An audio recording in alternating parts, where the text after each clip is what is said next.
This is ABTV, Animal Bites Television.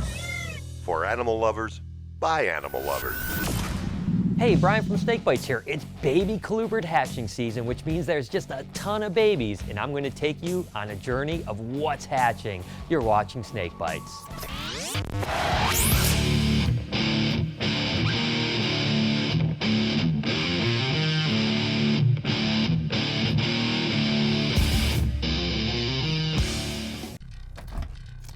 There is absolutely no doubt that the best part about breeding any animals is seeing little babies. Whether you're breeding puppies or you're hatching baby snakes, it's just the most exciting time of the year. I've always said, it doesn't matter what the value of a snake is, when I see that little baby, I get super excited. And this time of year, it's absolutely crazy busy. We'll have anywhere from 500 to 1,000 baby snakes hatching almost every single day. And every morning, I just can't wait to get to the shop to see what's hatched from the night before. So I'm just gonna kind of take you on the journey of what it's like every single day when I come to work during the hatch season. And basically, it's just a matter of, just take a look at that, guys. It's so awesome to just see baby snakes, and there's some real stunners in here too, and that's what I'm going to basically be talking with you guys as we look at some of the babies that are hatching. It's just what I'm seeing in this morning. Now these are actually two different clutches here, but this is a really cool animal here. This is actually a Kastachi sun-kissed corn snake, and they're really cool. I mean, you don't see a lot of them around. Now, the Kastachis are actually a locality of corn snake that get a little bit larger. They also don't have quite as many eggs in a clutch. And then the other animals in here are actually motley corns and hypomotley corns. Now, the motley corn and the hypo are both recessive mutations. So this animal here, this hypomotley, is actually a double recessive. And that's basically what we have in these clutches here. We have hypomotleys, motleys, Kastachis, and Kastachi sun-kissed, which, man, those sun-kissed Kastachis are absolutely stunners. Let's see what we have in this next clutch box here. Okay, we have, look, just take a look at the amount of snakes here. I mean, how cool is that? It's just like a pile of just goodness, and they're just so cute. Just hard to imagine that just a day or two ago, these guys were in the eggs. And these are pretty simple things here. This is just a snow corn and an albino corn clutch, which is really cool. But I've often said that the day that I don't get excited about hatching my cheapest snake will be the day that I completely get out of reptile breeding. I don't ever look at these animals as money, especially when they're first hatched. Of course, I have to sell them eventually, so we have to think about it from a business standpoint. But the truth is, I just look at these gorgeous little animals, these cute little guys, and I'm just so excited. Every single snake I hatch is just like a little miracle. And look at these guys right here. This is actually albino motley corn snakes, and that's a little pile of them. And again, it's just a double recessive mutation. The albino and the motley are both recessive, and that's really good because I'm breeding albino motley to albino motley, which just makes it 100% albino motleys, which is really cool. And again, another big old batch of snow corn snakes. Now, snow corn snakes used to be one of the most sought after corn snakes when I first started breeding. Now they're pretty common. You see them in pet shops all over the world, but this is right here. Now, I remember the very first ones being produced way back in the late 80s, early 90s, and everyone just thought they were so incredible. I still think they're incredible, but they're certainly much more common. And they're just basically a mutation between an albino and an aneurystic. So they're lacking both red pigment and the yellow pigment, and that makes them aneurystic. Now, this is really cool here. Take a look at this. This is a Pueblan milk snake, and these are really beautiful animals, little feisty little buggers too, right? Woo! Look at you, little guy. Whoa!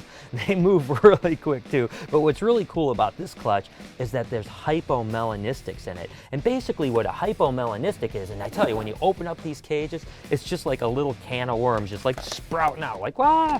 And sometimes it's everything you can do just to keep the animals in the cages. And sometimes I end up chasing them around the floor sometimes. They're so quick. But you gotta remember, remember, this is basically the first time that they've ever seen a human. So I'm sure when I'm opening up the box, and the thing's just so biting me and everything. When I'm opening up the box, they're like, what the hell is this big dude doing to me? But look at that little beauty there. That's a hypomelanistic Pueblan milk snake. And again, the melanin is that black pigment, and hypomelanin just means that it's not albino, it still has some of the black pigment, but it's stripped away a lot of it. That gives it kind of that purplish look. And hypopueblans have always been one of my favorite snakes just because they're so absolutely gorgeous. Now this is really cool here. These are actually Tessera corns, but you can see in here that Tessera is a codominant mutation, which basically just means when you breed it to a normal, you're going to get part of the clutch Tesseras right off the bat. You don't have a recessive complex there. So this is a Tessera right here, just a normal Tessera. You can see that striping down them, and they have the really cool side patterns. That's basically what a Tessera is. But what's cool in this clutch is that we have a couple other mutations. We have this little Hypotessera, which is again just lacking some of the melanin, and then this aneurystic Tessera. Now these happen to be one of my favorite of the Tessera mutations. Just that black with that big stripe down it. Now that's a gorgeous snake. And we've got a few aneries in here, a couple hypos, and a couple just normals and aneries. So that's a pretty cool clutch.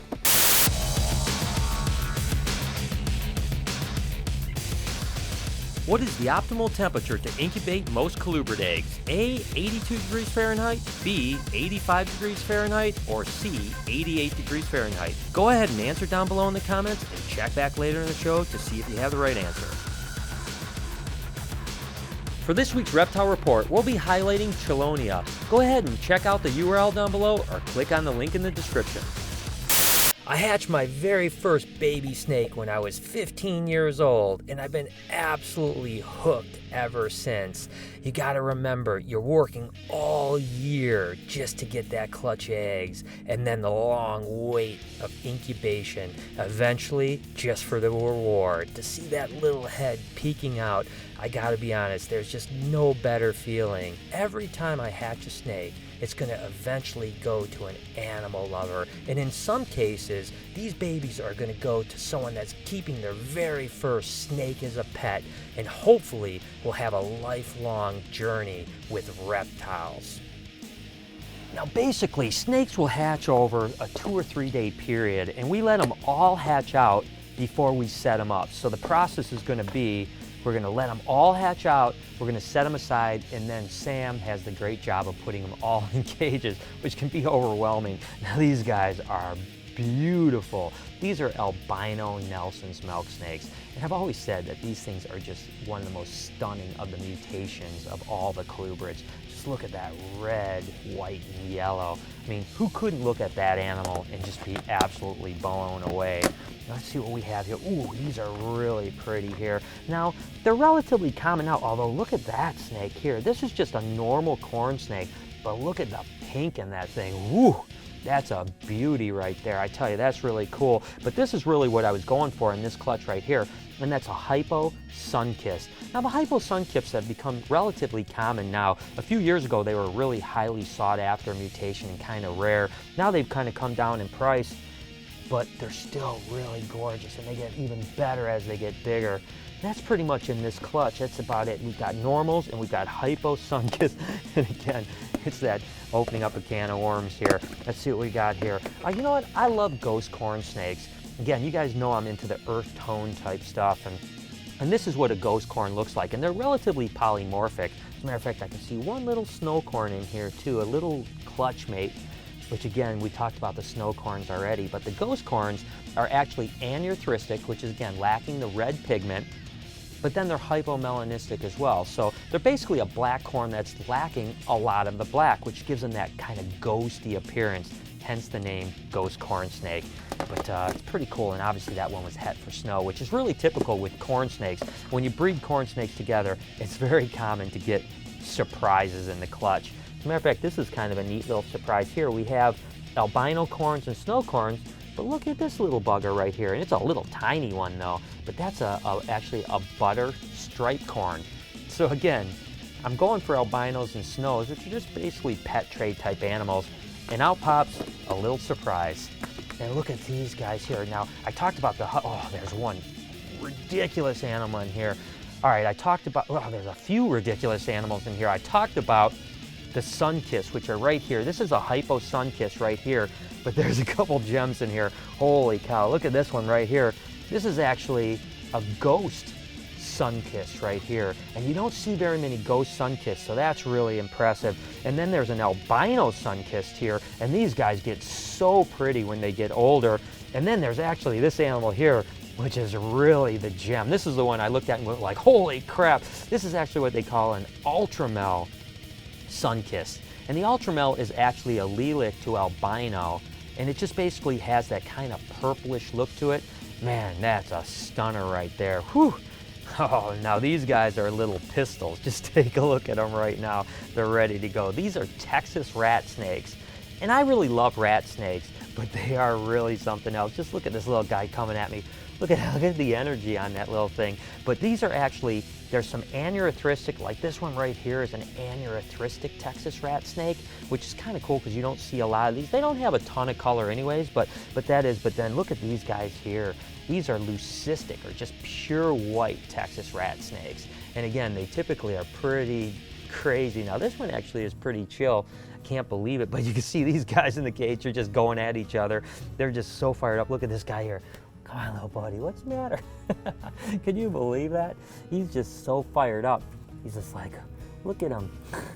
But again, you gotta imagine that these guys have so much attitude when they're first born. They gotta really defend themselves right out of the rip. But Lucille, look at them. Ooh! These guys are fun animals. And again, Texas rats, I've been breeding them. I think probably the second or third snake I ever hatched out was a Texas rat snake. So it's kind of cool. This is cool, pretty cool here.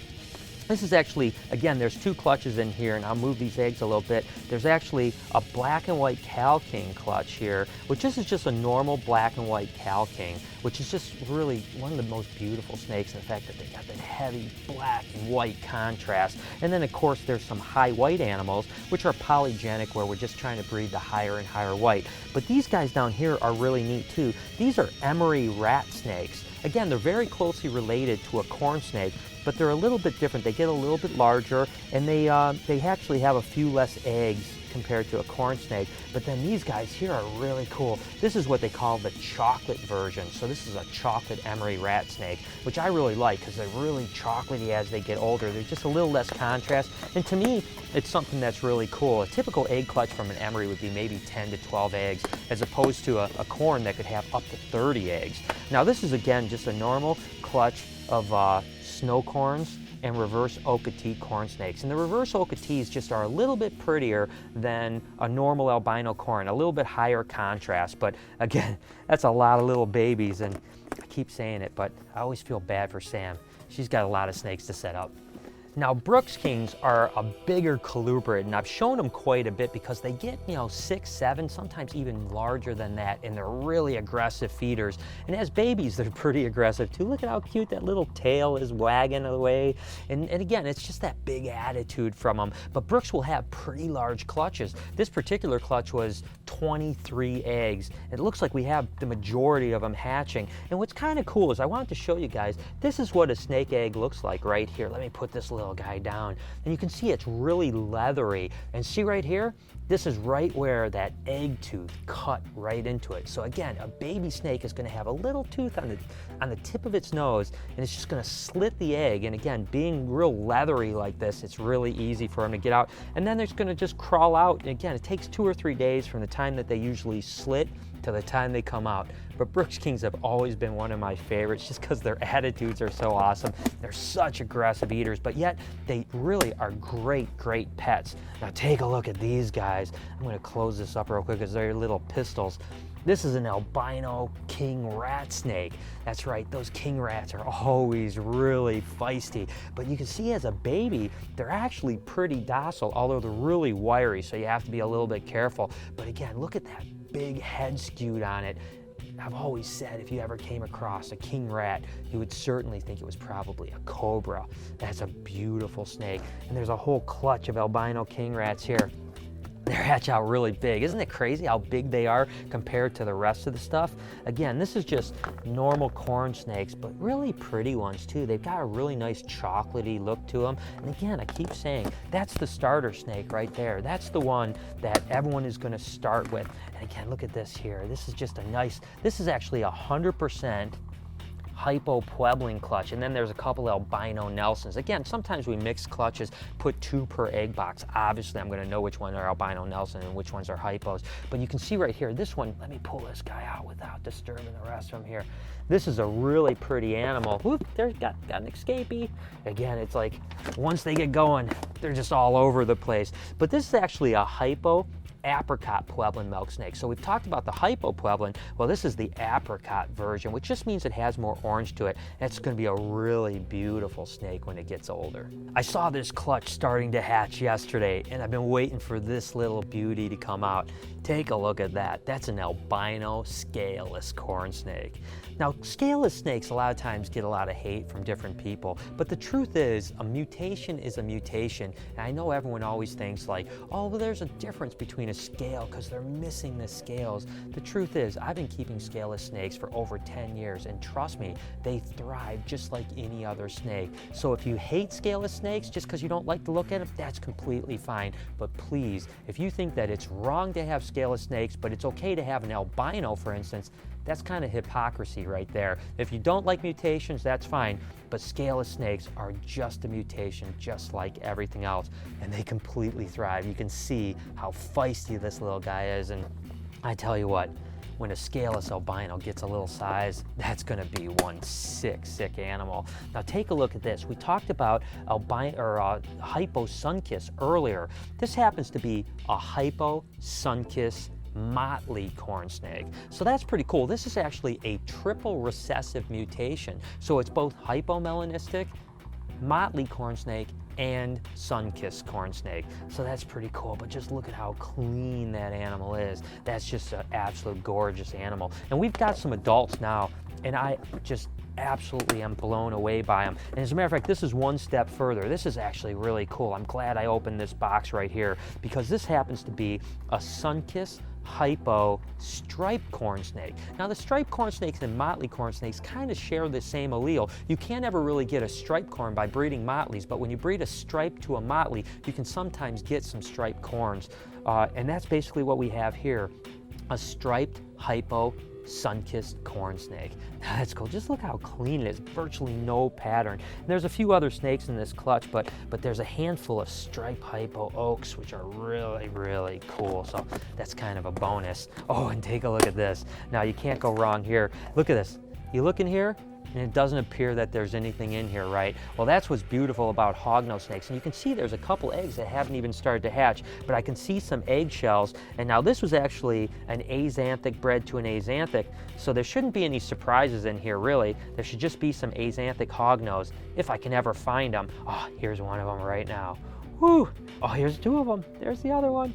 There's actually a handful that have already hatched in here. And again, this is just pretty typical for a hognose. They kind of hatch out and they just crawl right down in. What's really cool about hognose snakes is, believe it or not, they hatch and they shed typically the same day or a day later, whereas most snakes, it takes about 3, 4, maybe even 5 or 6 days to shed. Hognose, as soon as they hatch out, they shed.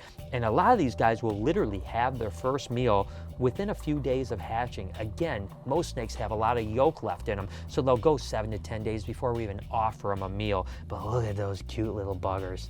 I just always love hatching hognose snakes. Let's see what we have in this one here.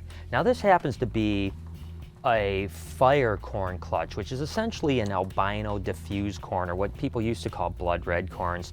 And let's see what we have here. Now this is actually what you would consider a diffuse corn or a blood red corn. And basically they have like patternless bellies, really diffuse pattern on the side, and they have a real unique head pattern too, very different than a normal corn. And as this gets older, it's going to basically turn almost all red. You're basically going to not see any pattern. And this happens to be what they call the fire version. version, which is the albino version. Again, you can see the same kind of thing, real patternless belly, the weird kind of diffused pattern on the side, and then that head is the real true giveaway. It's almost like majority of it's patternless. And again, when fire corns get older, they get really brilliantly orange, hence the name fire corn.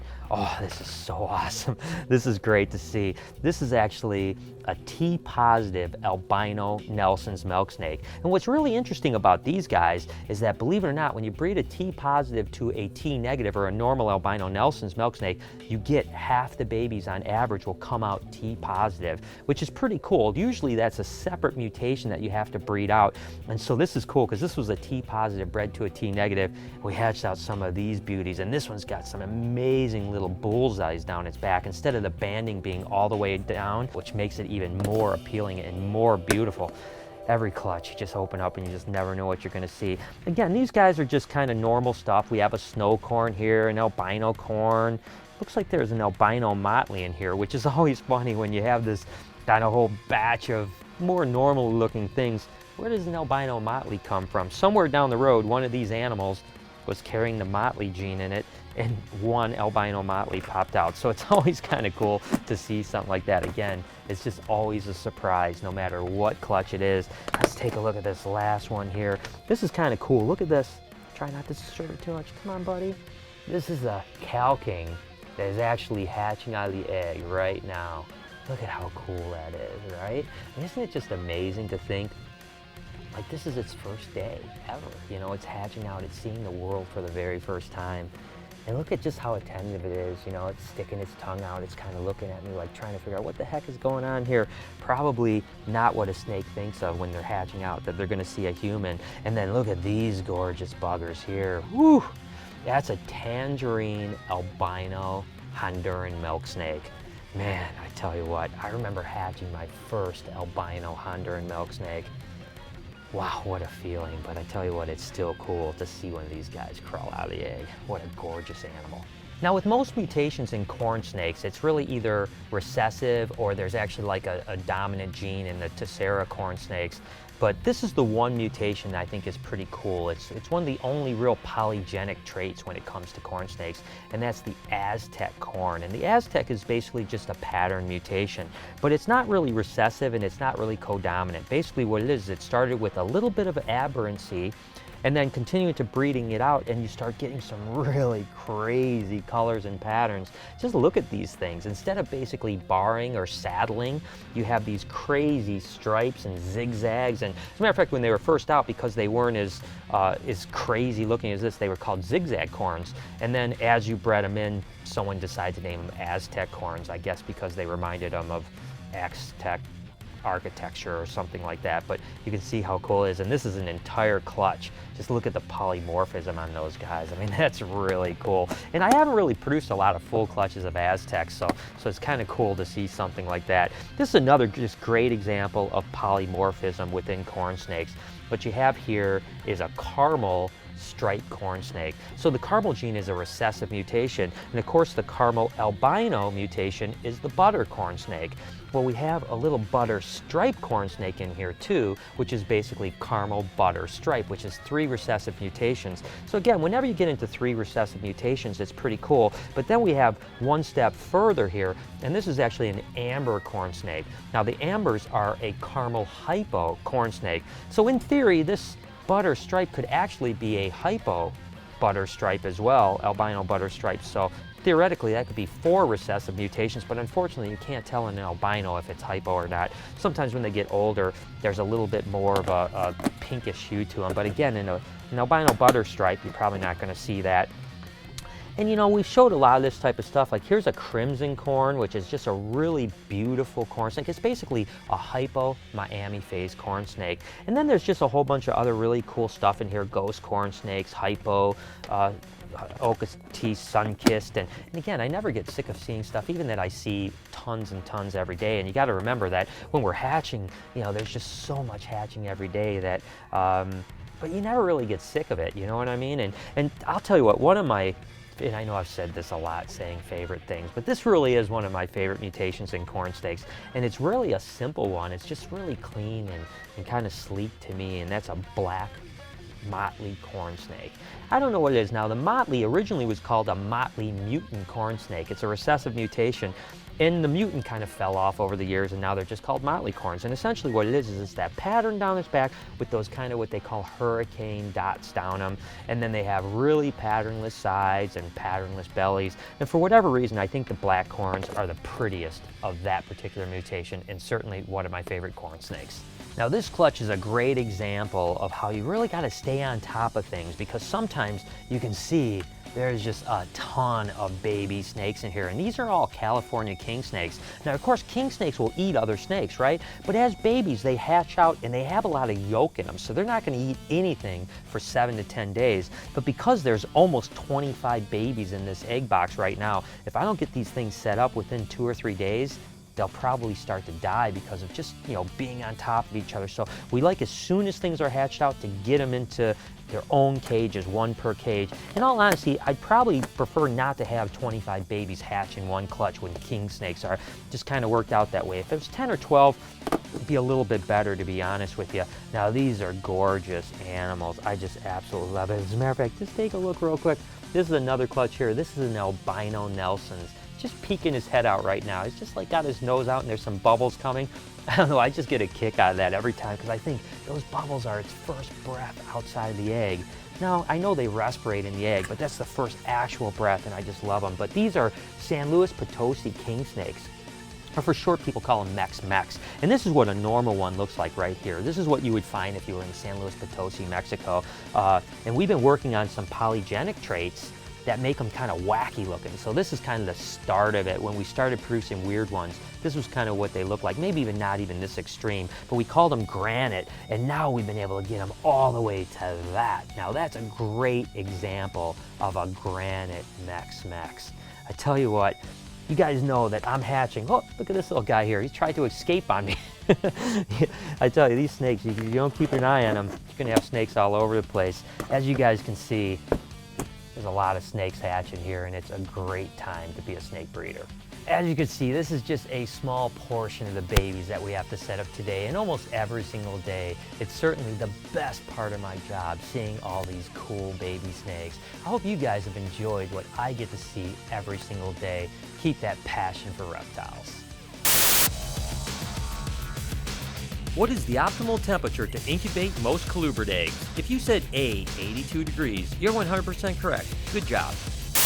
So there it is. I hope you guys enjoyed this show. It certainly is like Christmas every day during the baby hatching season. And as always, I was Facebooking and tweeting my way through it. So make sure to follow me over at SnakeBytesTV. Until next week, you've been watching Snake Bites. Hi, I'm Peter Birch, an Aussie bloke who loves wildlife. My respect for nature started when I was a young boy in rural New South Wales. Since then, it's exploded into an obsession. New episodes every Thursday, only on AnimalBytesTV.